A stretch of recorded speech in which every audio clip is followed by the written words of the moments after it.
Hello, I am live. I'm reading out The Laird and the Lady. It's a book by Joan Marshall Grant. It is a fictional novel this time because she wrote 7 books of her own far memories of her previous incarnations. This one is a fiction novel. They met in a French chateau, the Laird and the Lady. She is an American millionaires, and she travels incognito to escape from fortune hunters. They're now on their way to Paris. They've married, the Laird and the Lady, and this is chapter, I think it's chapter 14, which I didn't finish because of the battery. So we are in chapter 14, Honeymoon in Paris. He slammed down the receiver.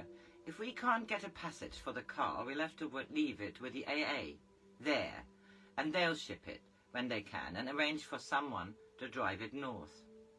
Is all this really necessary? Asked Marylda, with what she considered remarkable calm. After all, she had 3 dresses which would not be ready until the end of the week. They had booked rooms at the Westminster in Le Touquet, where they had arranged to stay for a couple of nights before returning to England. Had none of her plans any importance against the whim of an old woman in Scotland? You'd better get on with the packing. She was Rowan's wife. What right had he suddenly to speak to her as though she was no more than his valet? We must leave not later than 7. He glanced at his wristwatch. It's now after midnight. Any luggage which is not ready will be left behind. He began to throw things into his suitcase. You'll never get it shut if you don't fold them properly, she said. Wouldn't it be simpler to ring for someone to do it? I happen to object to asking people to work at ridiculous hours, he said coldly. But there's a night staff. Then I suggest you ring for the waiter and order a drink. It might make you more amiable. How many shall I order for you? A couple of bottles, or would it take even more to turn you back into a reasonable human being? If I was unreasonable, would I keep my temper instead of telling you how unattractive I find a wife who at the first crisis refuses to pull her weight? Will you stop standing there looking at me as if you thought I'd gone off my head? Haven't you? She lit another cigarette with deliberate slowness. For a moment she thought he was going to shake her. Then he snatched up his hat and flung the door open. I'm going out, he said. You can make up your mind whether to start packing or if you're going to follow by a later train, if you intend to follow at all. The door slammed. Marylda's legs were shaking so much that she stumbled before she reached the chair. He had warned her he had a temper, but surely he couldn't behave like this for no real reason. Why should everything become cruel and ugly because of a telegram from a selfish old woman? How dare he start a row and then run away in the middle? How could she climb down without making him despise her? She would go to the George V for the night and show him once and for all that she refused to be bullied. Stop crying, you fool. Of course, if he has to choose between you and his grandmother, you'll win. But will you? Would his pride let him stay here until you rang up from another hotel, when everyone here would know you'd had a quarrel? It wouldn't. He said he's going to leave for Boulogne at 7 and he wouldn't change his mind. Are you going to risk losing everything just because you haven't learned to be a little more tactful? She dragged her suitcase from one of the cupboards and began to pack.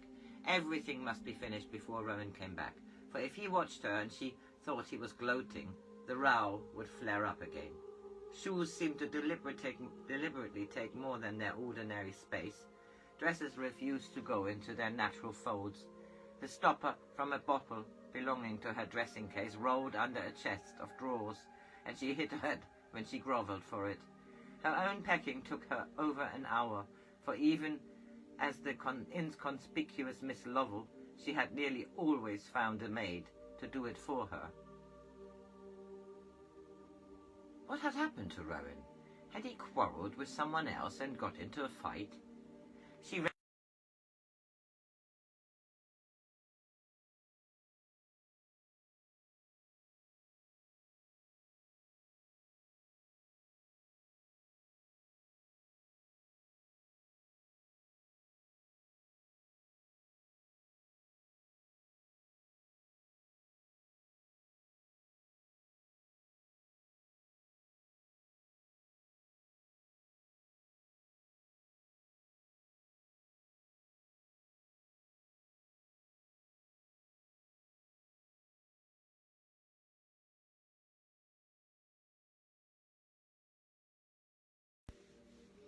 That girl might have been me if the telegram hadn't come. Where is Rowan? She imagined his body drifting down the Seine.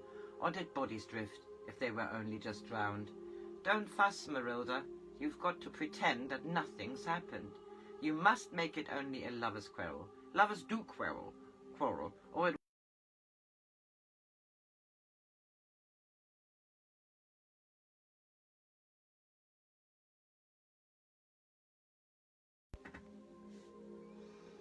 Pack Rowan's suitcase. He'll be pleased at the evidence of a dutiful wife. The feel of his clothes made her want to cry again as she struggled to fold the coats properly. Please let Rowan come back soon, but let me get everything tidy first. No, that doesn't matter. Nothing matters except having him back safely. The electric clock silently jerked forward with no regard for the realities of time. It couldn't still be only 2:30. It was 25 past when she had last looked at it, nearly an hour ago. She picked up the telephone and asked the time. 2:30, madame, said a sleepy voice.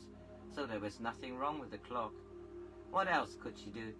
Rowan's suit, the one she thought he would wish to wear for travelling, was neatly laid out on a chair. She went into the bathroom and ticked off on her fingers the other things she would want in the morning. He would want in the morning: razor, shaving brush, shaving soap, toothbrush. He can only use my toothpaste. He can use my toothpaste. Sponge. She was wearing a dressing gown cut like a man's in heavy turquoise silk. The revers piped in scarlet. Everything else was packed except the things she would wear tomorrow. And her new nighties. White chiffon, which she had meant to keep for Le Touquet. Already the rooms had become impersonal. The neat luggage, the phlox which had begun to wilt. She pulled them out of the vase and thrust them deep into the wastepaper basket, so that they could not remind her of walking in the hot, scented shade of the flower market with Rowan. They looked like the blank, inquisitive faces of a crowd who had gathered to watch a stranger's funeral. She crushed them down under a pile of tissue papers. Her hands were slimy from the stalks, and she ran into the bathroom to scrub them clean under running water. Even the clock agreed that it was now after 3. She forced herself to take off her makeup, slowly, as though this was the ordinary routine of going to bed. Cream first, wipe it off with a face tissue, tonic lotion, then a light dusting of powder and pale lipstick, carefully rubbed in with a little finger so that it won't smudge. A touch of Lilong gardenia behind her ear. They had bought it after the 10 dozen gardenias. She put on her nightdress and tried to take comfort from the sight of herself in the mirror. Widows wear white in China. Don't panic. Can't your husband go out for a couple of hours without you turning it into a crisis? He went through the war without getting hurt, didn't he? Can't he buy himself a few drinks in Paris and still get home safely, or even go for a walk without getting lost? She lay in the wide bed watching the clock. At last it doesn't chime. At least it doesn't chime.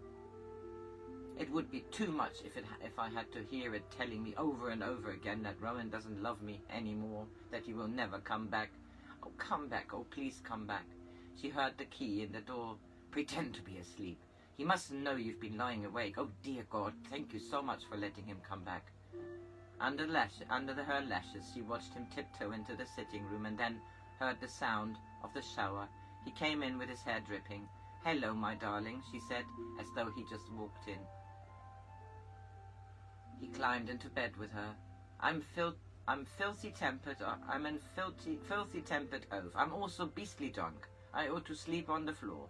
Oh, my darling, I'm so sorry I was disagreeable. I love you so much. Which proves miracles still happen. Sure. You've forgiven me? Already his voice was drowsy. Going to have a mammoth hangover in the morning, so you'll have to see if we get off by 7. When he was asleep, Marylda carefully slid his head back from her shoulder to the pillow and went to unpack the Alka-Seltzer. "You are growing up," she said to the girl who smiled at her from the mirror. "I think you've graduated from bride to wife." So this was the end of part 1. Part 2 is starting with crossing the border.